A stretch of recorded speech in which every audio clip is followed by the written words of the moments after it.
When my parents handed my sister a $240,000 trust fund for her wedding, I expected the praise, the excitement, and the promises of a bright future. What I didn't expect was the empty chair they left me with.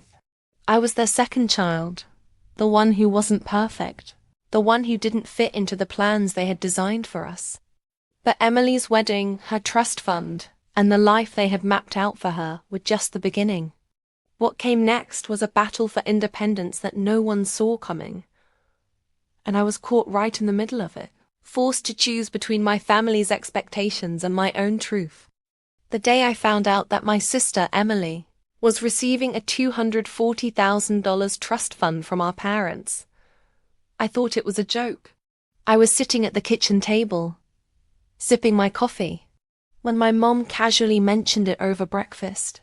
"You know, honey, we've been planning to set up a trust for Emily," she said, stirring her tea as if it were the most natural conversation topic in the world. I paused. "A trust? For Emily?" "Yes," she said, eyes glinting with the kind of excitement that only parents who have doted on their child since birth can muster. "We've been working on it for some time now. It's a big amount, $240,000 to be exact." My mind raced. The number hit me like a ton of bricks. $240,000. An amount I had never even dreamed of, let alone expected to receive. But it wasn't the money that sent my pulse racing. It was the fact that it was for Emily, my younger sister, and not for me. I put my cup down, feeling the weight of her words sink in. "But why Emily? She's getting married soon," my dad chimed in, walking in with the morning paper in hand. "It's to help with the wedding and the life she'd be building with her husband." I felt a tight knot form in my stomach. Emily was, of course, the golden child. Smart, charming, and always getting the kind of attention that made it easy for people to forget that she had flaws. The family had always gravitated toward her. Meanwhile, I was the quieter, more reserved one, the person who didn't make waves or draw attention. But a trust fund? That was something else entirely. I had always known that my parents' love for Emily seemed to eclipse my own. She was their shining star, the one they talked about with pride, the one who could do no wrong. She'd had a perfect childhood, attended prestigious schools, and somehow seemed to glide effortlessly into adulthood. I, on the other hand, had taken a more complicated route. College was difficult for me, and while I made a living in my own way, my path had been filled with obstacles and delays. When I turned my gaze to my father, I noticed the way he was looking at me. It wasn't just pride in Emily's accomplishments, there was something in his eyes that made my stomach churn. A coldness, a disconnect. Something that had always been there, but now felt more pronounced. The years of my hard work, my quiet struggles, seemed to be invisible to him. "So what about me?" I asked, my voice shaky but determined. "What do I get?" Mom looked at me with a soft, almost pitying smile. "Sweetheart, you've always been independent. You've made your own way. We didn't think you needed a trust fund." I blinked, feeling the sting of her words. Independent? Was that supposed to be some kind of compliment? It felt more like a dismissal. I stood up, my chair scraping against the tile floor. "I see." The room fell silent. My parents exchanged glances, but there was no apology in their eyes. No recognition of the hurt they had just caused. Instead, they moved on to talking about wedding details, the venue, the caterer, the photographer, as if the conversation about the trust had never happened. I left the table without another word. My head spun with the realization of what had just unfolded. The trust was real. It was a financial promise that would shape Emily's future in ways that mine would never be shaped. And for the first time in my life, I felt truly invisible to my parents. The next few months passed in a blur, but Emily's wedding preparations were in full swing. Every time I saw her, she was glowing with excitement, and the trust had only added to the sense of certainty in her life. She would be married soon, and the world seemed to open up before her, paved with the comfort of the money that would ensure her future was bright. It wasn't that I resented her. I didn't. But it was hard not to feel like a bystander in my own life while Emily was being given every possible advantage. Watched my parents shower her with love and support as she planned the wedding. They argued over color schemes, caterers, and whether the wedding should have a destination component. I could hardly get a word in about anything in my own life. Every time I tried to talk about my job, my goals, or anything that mattered to me, it seemed like I was speaking to a brick wall. But the worst part wasn't the lack of attention. It was the fact that the family seemed to buy into the fantasy of Emily's perfect life. No one could see past the surface. No one could see how she struggled in her own way, just like I had. And even if they did, it didn't seem to matter. She was the one getting the trust, the wedding, the attention. I was the one with an empty chair at the table. As the day of the wedding approached, Emily began to show signs of stress. It was subtle at first, a few missed calls, a snapped comment here or there. But soon, it became clear that something was wrong. She started cancelling plans, and her fiancé Jack seemed increasingly distant. My parents, of course, were too caught up in the details of the wedding to notice. I was the one who found her, one afternoon, sitting on the floor of her bedroom, tears streaking down her face. "Emily?" I asked softly, my heart sinking. "What's going on?" She looked up at me, her face a mixture of exhaustion and frustration. "I don't know, I don't think I can do this. Everything feels so wrong. Jack and I don't know if this is what I want." I sat down beside her, feeling the weight of her words settle in. "But the wedding, the trust, everything is set. It's all been planned." She shook her head. "I don't care about that anymore.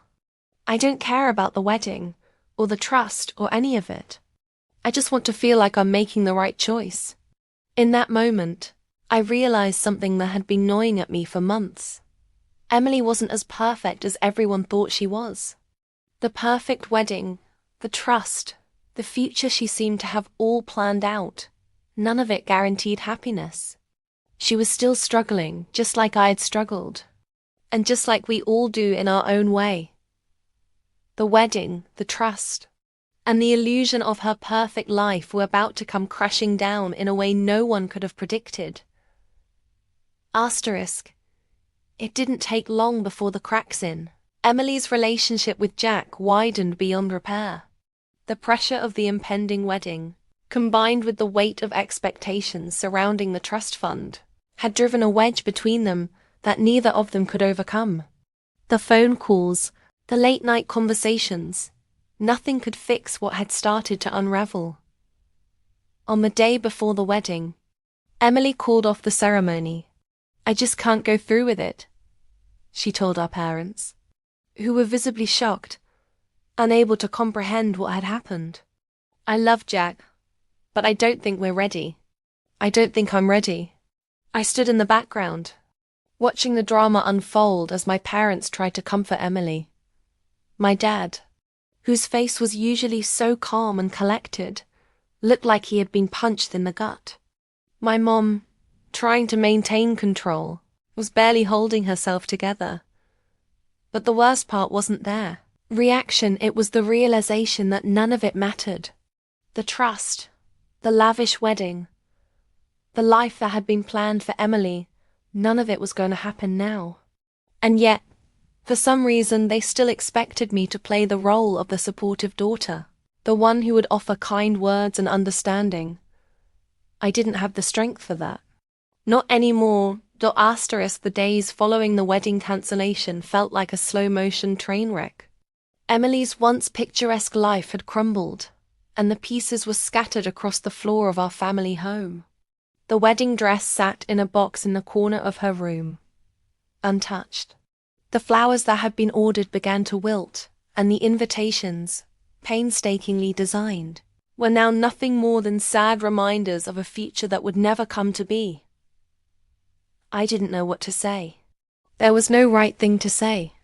I tried to offer my support, but Emily wasn't in the mood to talk. She avoided eye contact, always looking down or out the window when I entered the room. I could see the guilt in her eyes. She felt terrible, as if she had ruined everything. But at the same time, I knew she was fighting with herself, torn between what she wanted and what had been expected of her. As for me, I was left in limbo. My parents, despite their disappointment with Emily, still treated me as if I were an afterthought. I felt like the other child, the one who had never demanded anything, who had taken a back seat in their lives, but was now expected to step up as the family savior in this time of crisis. I hated that role. It was a constant tug-of-war between my need for validation and my instinct to run as far away as possible from the emotional chaos surrounding me. But there was something else, too. Something I had long been suppressing. The resentment that had been quietly simmering in the background was beginning to boil over. It wasn't just the trust or the wedding. It was the constant neglect of my needs, the feeling of being the invisible child, the one who didn't matter enough to receive the same kind of attention and financial support as Emily. The truth was, my whole life had been a series of moments where I had felt second best. While Emily excelled in everything she did, I struggled, and the support I had received was always a step behind hers. But it wasn't just the money. It was the love, the recognition, and the validation that had been consistently given to her and not to me. I had long tried to convince myself that it didn't bother me, that I didn't care about the trust or the wedding. But now, as I watched my parents scramble to salvage what was left of Emily's shattered plans, it became crystal clear to me that I had been living a life of quiet sacrifice. A sacrifice that I had made because I loved them, but a sacrifice nonetheless. It hit me then that the trust, the wedding, the lavish plans, none of it was for Emily's happiness. It was for our parents' happiness. They needed her to be perfect. They needed her to be the child who followed all the rules, who played her part without question. Emily had always been the one who lived up to their expectations, and I had been the one who lived up to my own. But now, the very foundation of that perfect life had cracked, and nothing was going to be the same. I tried to console Emily as best as I could, but there was only so much I could do. I could see the strain on her face, the battle she was fighting within herself. She had cancelled the wedding, but in doing so, she had ripped apart the expectations that had been placed on her. And now, she was left alone to pick up the pieces of a future she wasn't sure she even wanted. "Maybe you made the right decision," I told her one evening when we sat in silence, both lost in our own thoughts. "But you can't keep beating yourself up over it.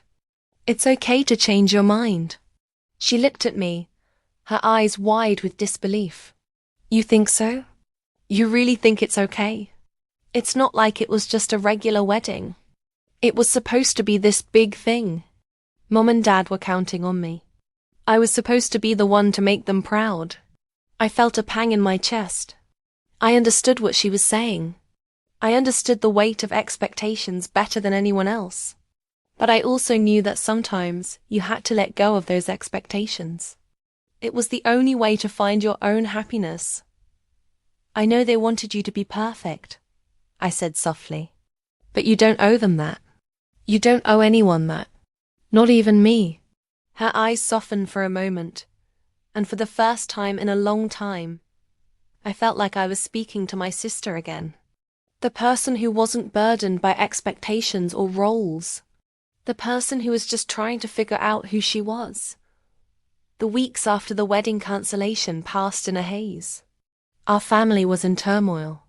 My parents, still reeling from the blow, were doing their best to understand what had gone wrong, but it was clear that they couldn't comprehend the depth of Emily's decision.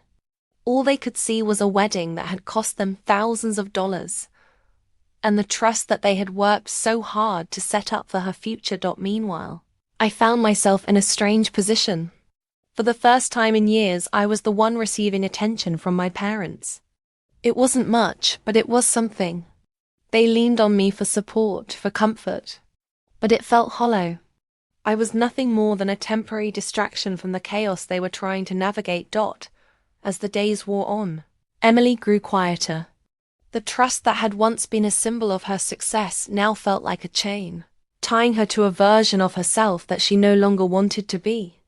It wasn't just about the money. It was about the life that came with it. The perfect wedding, the perfect husband, the perfect family. None of it seemed to fit her anymore. One night, after our parents had gone to bed, Emily came to me.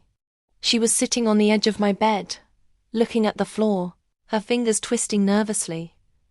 "I don't want the trust," she said quietly. "I don't want any of it. I don't want their money. I just want my own life." I blinked, taken aback. "Are you sure?" She nodded, her eyes filled with uncertainty but also a sense of finality.